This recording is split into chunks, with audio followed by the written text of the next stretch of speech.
این هفته خبر تو خبر داره براتون از عظمای ورشکسته که میخواد با سیلی خالی بندی صورتش رو سرخ نگه داره. ما ضعف داریم، نقص داریم، کمبود داریم. کدوم کشور نداره؟ لکن قوت‌هایی داریم، توانایی‌هایی داریم، کارهایی شده، تلاش‌هایی شده. اینا رو روایت کنیم، به مردم بگیم. هنوز عظما دهنشو نبسته بود که تو فضای مجازی چنین کلیپ‌هایی منتشر شد. از بعده اوج قلدر آقای خامنه‌ای رسیدین مردم به زندگی کوپنی، بعد میایید میگید که از خوبی‌های ما بگید. شما خوبی‌های خودتو بگو، خوبی‌های حکومت تو بگو. نامرد اگر کسی نیاد اونا رو برای مردم تبلیغ نکنه. از کدوم خوبی‌ها بگیم؟ شما به ما بگو. گرسنگی مردم، بی‌برقی و بی‌آبی مردم، ذلت در مقابل کشورهای خارجی، صنعتگر ما، بازرگان ما، تاجر ما، کاسب ما، کشاورز ما. امروز کشاورز از بدبختی خودشو دار زده. از اونا بگیم؟ بریده باد اون زبانی که خلاف حق بخواد بگه. این فریاد مردم رو نمیشنوید؟ بعد که دیدن هواپسه، این کارشناس حکومتی رو آوردن تا به فرموده عظما از این خالیا ببنده. من هر روز میرم میدون تربار، زندگی رو جاری میبینم. کمتر کشوری مثل ایرانه که مردم با 4 دست بارشون رو بخرن. تو پارکا برید بوی کباب همه جا رو برداشته. خیلی بیشرف دروغ میگه، دروغ خیلی چپون دروغه.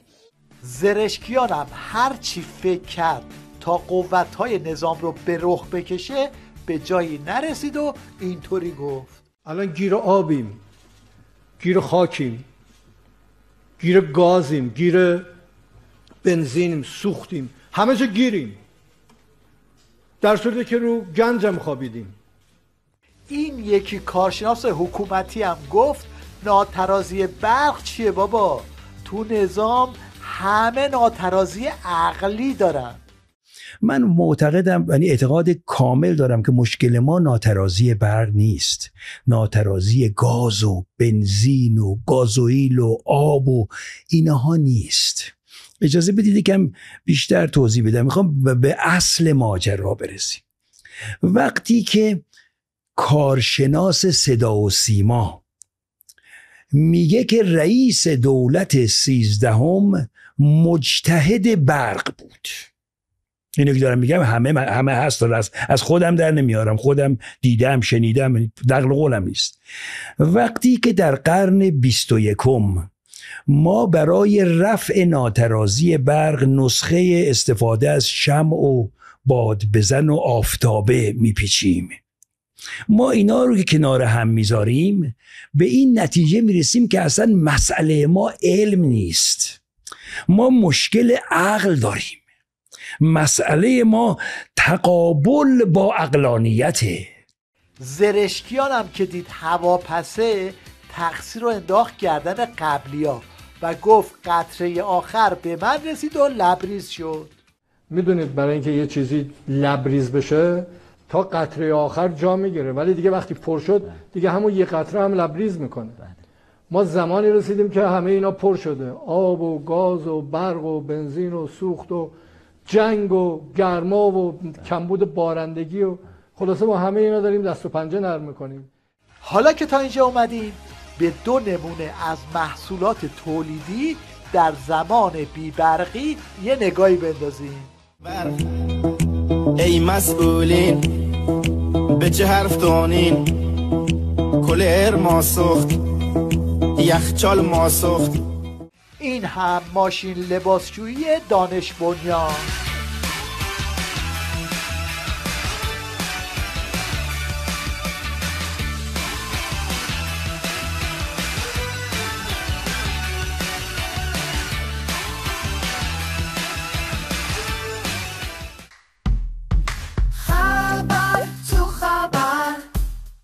مشنگستان این هفته رو با مالکش اعظم شروع میکنیم که به این اعتراف ها رو آورده. ما جوانمون رو تهدید میبینیم چون از آینده میترسیم، چون زندانی گذشته ایم. وقتی ظریف از این حرفا بزنه دیگه تکلیف خالی باف روشنه. ببینید چطوری با زرشکیان تصفیه حساب میکنه. امروز شاهد افزایش چشمگیر قیمت کالاهای اساسی هستیم که فشار سنگینی بر معیشت خانوارهای ایرانی وارد کرده است. به ویژه قیمت مرغ که به عنوان یکی از اقلام اصلی سبد غذایی مردم در ماه‌های اخیر به طور بی‌رویه بالا رفته. این وزیر قبلی کشاورزی نظامم فرصت رو مناسب دید و یه لگدی نثار دولت زرشکیان کرد. اون حساسیت ها برنج 100,000 تومانی میشه 300,000 تومان، حساسیت وجود نداره.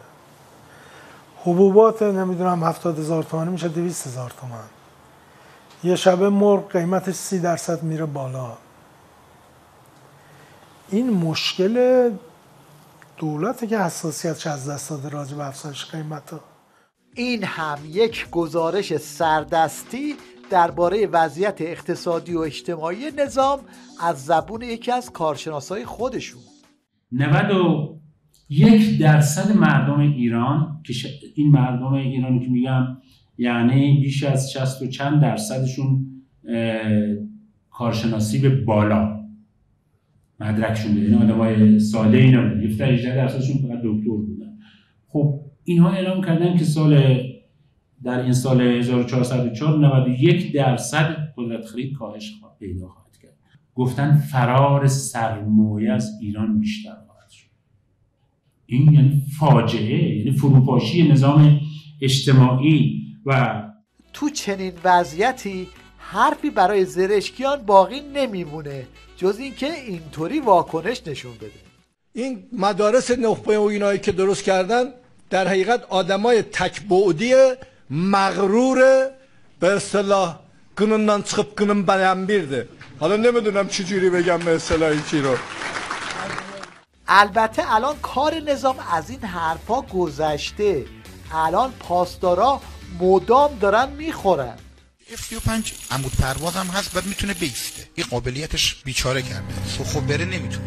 اون میسته. ولی رد میشه میزنش. این واسط رو پادگان سید الشهدا قشنگ تنظیم کرد، موشکاش شلیک زد پادگان ما. این عزیزان شهید شدن. اینش خیلی درد بود. این پدافند کجاست؟ بعد ثبت کرد، اما F-35 گرد و خاکا قشنگ اومد پایین، عکس گرفت. فیلم برداری کرد، برد نشون داد. یعنی من هم میزنم، هم عکس میگیرم، هم فیلم برداری میکنم و پدافندی وجود. احتمالاً یه چنین تصویری رو برای همدیگه تصور میکنن. خوش به حالی که با آرزوت رسیدی بالاخره. ترس اصلیشونم از قیامیه که تو راهه و میخواد جامعه رو ناآرام کنه، که با انواع روش‌ها سعی میکنن فضای جامعه رو ناآرام کنن، از هر فرصتی برای این کار استفاده میکنن تا مسئولین نتوانند درست تصمیم اساسی در مسائل کشور بگیرن. خلاصه عظما کلی اد و اطوار در آورد و فیگور اختناق گرفت، اما آخرش این شد.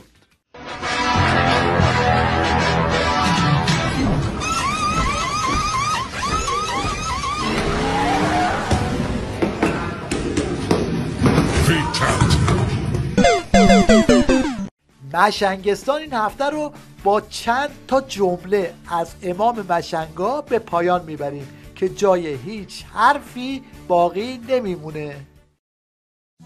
قصه میخورید که چرا اعدام میکنن؟ کیا را اعدام کردن؟